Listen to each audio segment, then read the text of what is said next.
তখন কমিশন থেকে আমাদেরকে স্পষ্ট করে বলা হয়েছিল যে জুলাই সনদের সাথে জুলাই ঘোষণার কোনো ধরনের সম্পর্ক নেই। আপনারা আজকে দেখেছেন যে তারা আর্টিকেল 22-কে রেফারেন্স করেছে, যার আলোকে তারা সাংবিধানিক ঘোষণা দিতে পারবে। আমরা এখানে আপনার 25 নম্বর আর্টিকেলে আবার আপনারা যদি দেখেন, জুলাই ঘোষণাটাই যদি 25 নম্বর আর্টিকেলে দেখেন, তাহলে কিন্তু ওখানে আবার স্পষ্ট করে বলা হচ্ছে যে নির্বাচিত সংসদ যে সংস্কার, সংবিধানের মৌলিক সংস্কার নির্বাচিত সংসদ করবে। তাহলে 22 নম্বর আর্টিকেল এবং 25 নম্বর আর্টিকেলের মধ্যে কিন্তু একটা সাংঘর্ষিক অবস্থান আসছে। আমরা বলেছি যে এটাই যদি করতে হয় তাহলে তো জুলাই ঘোষণাকে সংশোধন করতে হবে, কারণ আপনারা জানেন যে গণভোটের বিধান আমাদের বর্তমান সংবিধানেও নেই, এবং যে জুলাই ঘোষণা কিছুদিন আগেই ঘোষণা করা হলো, সেই জুলাই ঘোষণাতেও গণভোটের বিষয়টা নেই। তাহলে এটা আসলে সাংবিধানিক ওয়েতে নিতে হলে এটা কিভাবে কার্যকর করবে, এটা আমাদের একটা কোয়ারির জায়গা ছিল। এবং আমরা এখানে যে প্রস্তাবনাগুলো নিয়ে আসা হয়েছে, সেই প্রস্তাবনাগুলোতে এই ধরনের সাংঘর্ষিক অনেক ধরনের এই অবস্থানগুলো আমরা দেখতে পাচ্ছি। আমরা মনে করি এই জায়গাগুলো স্পষ্ট করা দরকার।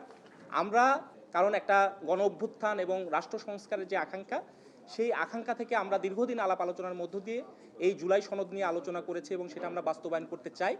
কিন্তু এই ধরনের একটা অবস্থান যাতে সরকারের এখানে কমিশনের পক্ষ থেকে না হয়, যে প্রস্তাবনা খুব অল্প দিনের মধ্যেই একটা চ্যালেঞ্জের মুখে পড়তে পারে।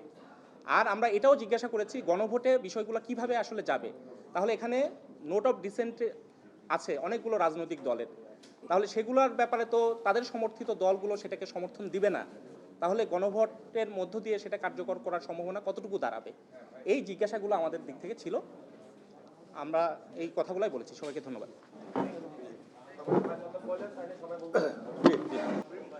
সচরাচর প্রেসের সামনে কমই আসি, কিন্তু আজকের একটা বিষয় খুব ইম্পর্টেন্ট, সেই জন্য এই ব্যাপারে আমি আলোচনায় পার্টিসিপেটও করেছি। তো বিষয়টা আপনাদের সামনে উপস্থাপন করে জাতিকে জানাতে চাই।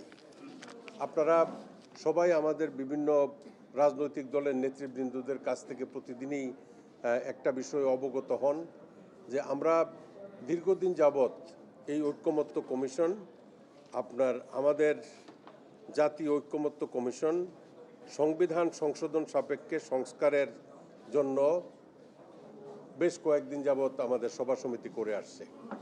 তো সেই জায়গাতে আমরা অনেক রাজনৈতিক দল কিছু কিছু বিষয়ে ঐক্যমতে পৌঁছেছি, কিছু কিছু বিষয়ে দ্বিমত আছে, কিছু কিছু বিষয়ে নোট অফ ডিসেন্ট আছে।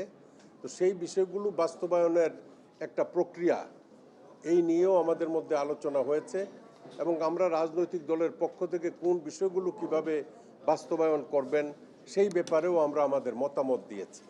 কিন্তু আজকের বৈঠকে এসে দেখলাম যে ওনারা একটা নূতন বিশেষজ্ঞদের সর্বসম্মত চূড়ান্ত অভিমত আমাদের সামনে ব্যক্ত করেছেন। তো এটা আমি আপনাদেরকে একটু শোনাইতে চাই। The legal expert panel is advising the NCC to recommend to the interim government the following measures. Number one, interim government may enact a constitutional order under the authority of Article 22 of July Declaration imposing the core reforms envisaged by the Charter of 2025. The constitutional order will be immediately effective.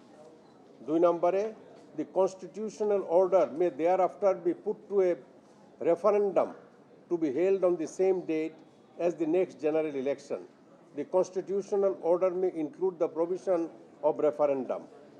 If the constitutional order receives the assent of the people through a referendum, it will be validated with the effect from that date of enactment. এটা একটা নতুন জিনিস তারা আমাদের সামনে উপস্থাপন করেছেন। এর আগেও তারা এরকম একটা স্পেশাল কনস্টিটিউশনাল অর্ডার, মানে আমাদের যে সংবিধান, এই সংবিধানকে অ্যাব্রোকেট করে নতুন একটা কনস্টিটিউশনাল অর্ডার দিয়ে আমাদের প্রধান উপদেষ্টা মহোদয় যে আপনার বিভিন্ন পয়েন্ট, আপনার 28টি পয়েন্টের উপরে জুলাই ঘোষণাপত্র দিয়েছিলেন, এই জুলাই ঘোষণাপত্রের 22 নম্বর ধারায় যে ঘোষণাটা আছে, এই ঘোষণাটার উপর ভিত্তি করে আপনার একটা এক্সপার্ট ওপিনিয়ন কয়েকজন জাজ এবং অ্যাডভোকেটদের সমন্বয়ে গঠিত একটা কমিটির এইটি আজকে আমাদের সামনে এনে তুলে ধরেছেন। এইটা ওনারা যেই কথাটা বলেছেন যে with the authority of article 22 of the July declaration, এই যে জুলাই ডিক্লারেশন এটার কোনো সাংবিধানিক ভিত্তি নাই। এই সরকার গঠিত হয়েছে সংবিধানের আর্টিকেল 106-এর উপরে। এই আর্টিকেল 106-এর উপরে ভিত্তি করে এই সরকার পরিচালিত হচ্ছে। আমাদের সুপ্রিম কোর্টের অ্যাপিলেট ডিভিশন তাদেরকে একটা ডাইরেকশন দিয়েছে যে যেহেতু আমাদের সংবিধানে একটা সরকারের পরিবর্তনের পরে কিভাবে আরেকটা সরকার হবে এটার কোনো সাংবিধানিক ভিত্তি নাই, কিন্তু আর্টিকেল 106 অফ দি কনস্টিটিউশনে বলা আছে যে দেশের বিশেষ প্রয়োজনে ডক্ট্রিন অফ নেসেসিটি হলে অ্যাপিলেট ডিভিশনের জাজরা বসে রাষ্ট্র পরিচালনায় বা অন্য যে কোনো বিষয়ে যে কোনো সমস্যা সমাধানের জন্য তারা একটা ডাইরেকশন দিতে পারেন। সেই ডাইরেকশনের উপরে ভিত্তি করে আমাদের এই সরকার আজকে প্রতিষ্ঠিত। তো সুতরাং যেই সরকার একটা কনস্টিটিউশনের উপর ভিত্তি করে প্রতিষ্ঠিত, সেই জায়গাতে একটি কনস্টিটিউশনাল অর্ডার করে আমাদের কনস্টিটিউশনকে অ্যাব্রোগেট করতে পারে না। এটা হলো আজকে আমাদের বক্তব্য। আমরা ঐক্যমত্য কমিশন যে সিদ্ধান্ত নিয়েছি এই সিদ্ধান্তগুলো বাস্তবায়নের জন্য আমরা সবাই মিলে একটা অঙ্গীকারনামা দেব। তো কিছু কিছু রাজনৈতিক দল আমাদের এই অঙ্গীকার অনুযায়ী আমরা এটা বাস্তবায়ন করব কিনা এই ব্যাপারে অনেকের বিশ্বাস অবিশ্বাস নিয়ে কথা আছে। তো যদি অবিশ্বাস থাকে তাইলে আমাদের যে অঙ্গীকারনামা আছে সেই বিষয়টা বিবেচনার জন্য আমরা সুপ্রিম কোর্টের অ্যাপিলেট ডিভিশনের কাছে একটা ডাইরেকশন চাইতে পারি। হ্যাঁ, কিন্তু আমরা আমাদের সংবিধানকে অ্যাব্রোগেট করে আপনার ওনার যে এই যেটাকে উনি জুলাই ঘোষণাপত্রটাকে তিনি বাস্তবায়নের জন্য 22 নম্বর বিধিটা বাস্তবায়ন বিধি অনুসারে একটা অথরিটি কনস্টিটিউশনাল অর্ডার জারি করে কনস্টিটিউশনকে অ্যাব্রোগেট করবেন, এটার পক্ষে আমরা না। হ্যাঁ, আমরা মনে করি যে আমাদের যে জুলাই ঘোষণাপত্র মাননীয় প্রধান উপদেষ্টা মহোদয় দিয়েছেন, এই 22 এবং 25-এর মধ্যে কন্ট্রাডিকশন আছে। 22-এ যে কথা বলা আছে 25-এ আবার এটা বলা আছে যে জাতীয় সংসদ প্রতিশ্রুত প্রয়োজনীয় সাংবিধানিক সংস্কারের মাধ্যমে দেশের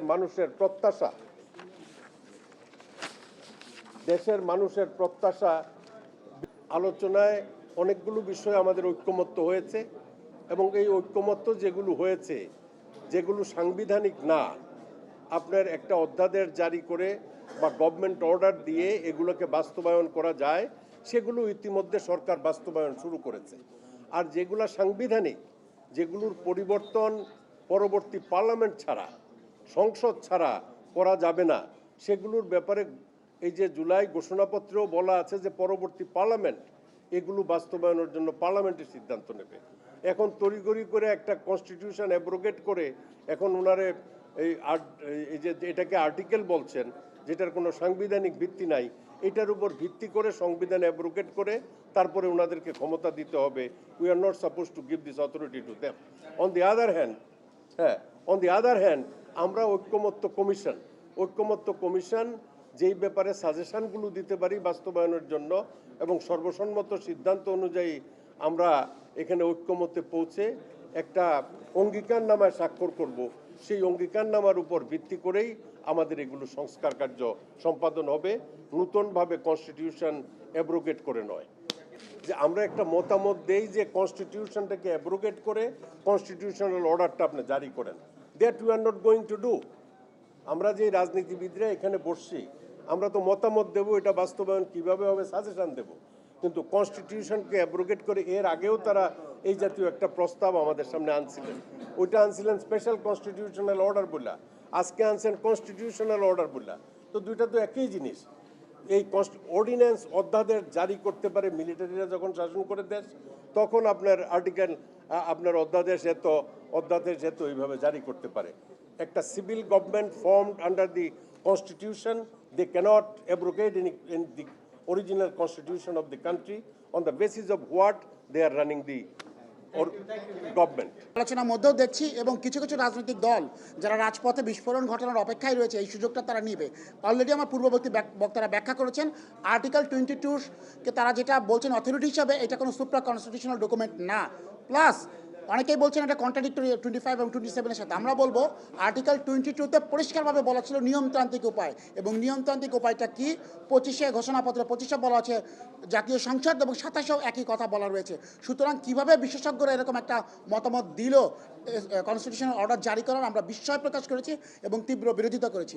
আর একটা বিষয় বলে শেষ করব, ঐক্যমত কমিশন আমাদের কাছে ইনোভেশন চেয়েছিল, আমাদের নতুন কোনো আইডিয়া আছে কিনা। আমরা একটা প্রস্তাব দিয়েছি, এই জুলাই ঘোষণাপত্রে আমরা যারা জুলাই সনদে যারা স্বাক্ষর করব, তারা রাজনৈতিক দল থেকে নির্বাচনের আগে নির্বাচন কমিশনে একটা অঙ্গীকারনামা দিবে যে তারা যদি নির্বাচিত হতে পারে ঐক্যমতে আসা বিষয়গুলো এবং তাদের নোট অফ ডিসেন্টে থাকা বিষয়গুলো নোট অফ ডিসেন্টের ভাষা অনুযায়ী বাস্তবায়ন করবে। কারণ নির্বাচন কমিশনের এখতিয়ার রয়েছে রাজনৈতিক দলকে নিবন্ধন দেয়া এবং নিবন্ধন বাতিল করার সিদ্ধান্ত নির্বাচন কমিশন নিবে যদি তারা বাস্তবায়ন না করে। এখানে